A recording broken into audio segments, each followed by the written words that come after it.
So we've got central nervous system, which is the brain and the spinal cord. That's central, the center of the body. So when Seth mentioned a lot of treatments and methods and coping strategies are trying to focus on the brain, we often might hear words like the amygdala, for example, the limbic system. Those are all brain, and those are important, right? These things are going off in the brain.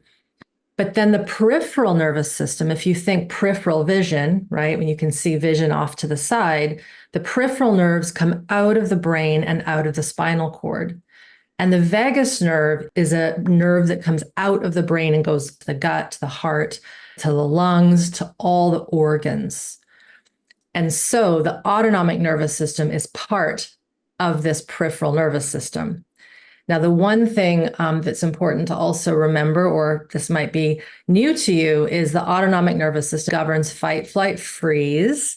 It also governs what's called shutdown and collapse. Fight, flight is inherently what we see in anxiety, high tension in the body. Then fight, flight, freeze is kind of the next level of survival.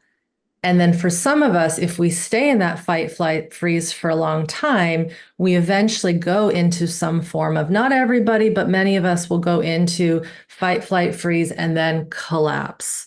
And that's where these chronic illnesses come up, even gut problems. Now, I wanted to give you that overview because this autonomic nervous system governs fight, flight, freeze, but it also governs our digestion, our immune system, our circulation, our breath, our lymphatics, our endocrine hormonal system, how we engage with the world and others, how we feel safety.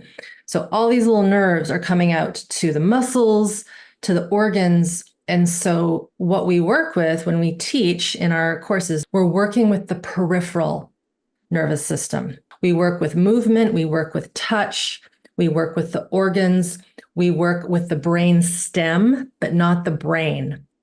We work with the joints of the body, the movements of the body, these sorts of things. So that is how we get into the brain, is through the peripheral nervous system.